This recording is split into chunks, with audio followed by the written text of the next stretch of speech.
Nous allons aujourd'hui au nord de Barcelone, dans un village qui s'appelle Alella, qui surplombe la côte à un quart d'heure de la sortie de Barcelone, 10 minutes, un quart d'heure. Donc on est vraiment tout à côté, on pourrait être quasiment dans la banlieue, sauf que là c'est vraiment un village perché qui fait face à la mer et qui a une tradition vinicole très ancrée.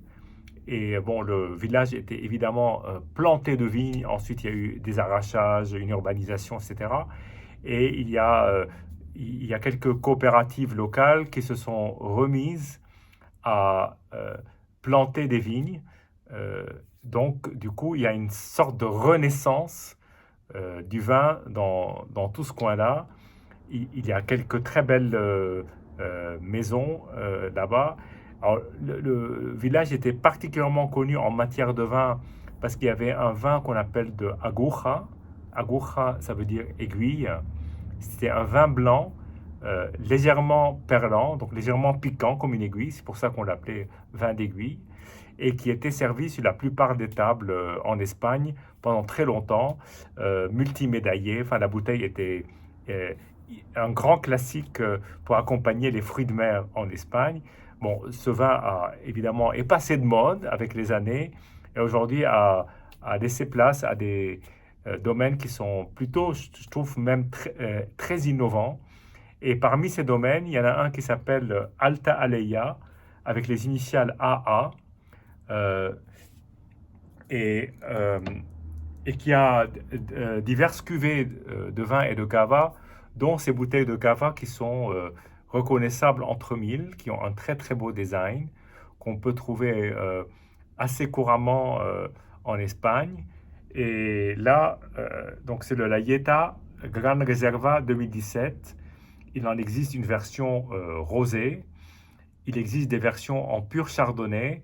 Là, on est sur un assemblage. Alors, typiquement dans le cava, vous avez trois cépages classiques qui sont Xarel·lo, qui a la Panza Blanca aussi en Espagne.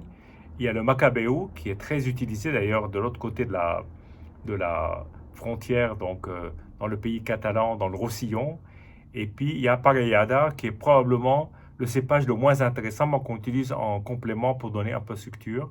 Là, il y a les deux premiers, plus du pinot noir et du chardonnay. Il faut savoir que dans le cava, on peut aussi faire des blancs de chardonnay comme des blancs de pinot noir, ça existe, ou des rosés de pur pinot noir, comme en fait d'ailleurs cette maison. Donc là, on va goûter un Brut Nature 2017. Donc Brut Nature, ça veut dire sans dosage. Donc il n'y a pas de sucre résiduel, il n'y a pas d'adjonction de liqueur. C'est une méthode traditionnelle, donc comme en Champagne. Et c'est un vin en agriculture biologique. Ça fait quand même de très nombreuses années que ce domaine a décidé de tout cultiver en bio. Donc voilà, on va donc, je vais le déboucher devant vous, comme ça il sera tout juste dégorgé, tout juste débouché, de manière à ce qu'on ait les bulles impeccables. Voilà. Bon. Donc j'y vais doucement. Bon, je peux faire un bruit. Ah bah, le joli bruit de débouchage du cava. Voilà. Une bouteille qui est d'ailleurs très difficile à ranger, comme certaines bouteilles d'Alsace que j'ai commentées il n'y a pas longtemps. Voilà.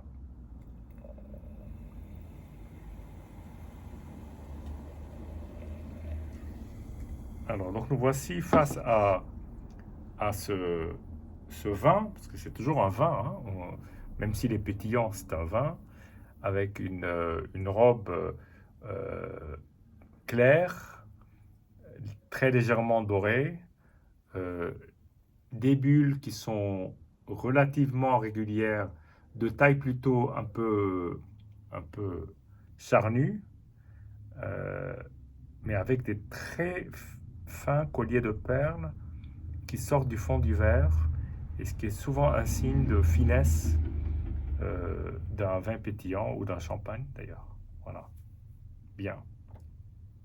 À votre santé. On va d'abord sentir euh, un nez très brioché,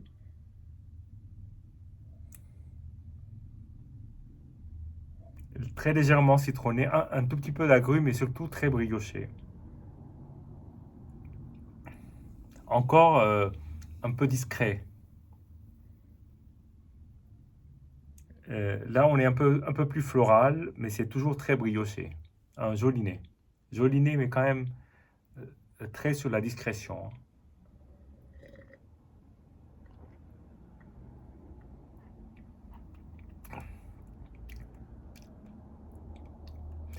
Alors, très belle attaque, très perlée, très fine.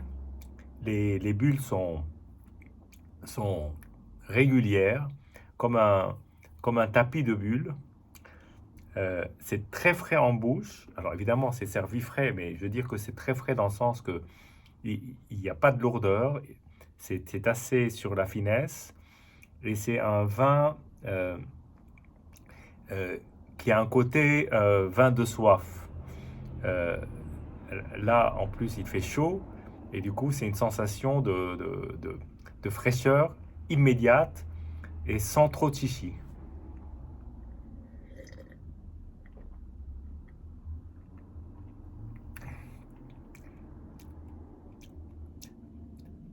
Très joli vin.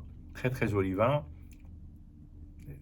À nouveau en bouche, alors il y a une belle acidité, à ce côté très légèrement citronné, mais un citron qui ne vous prend pas la langue, au contraire, qui lui donne un peu d'éclat.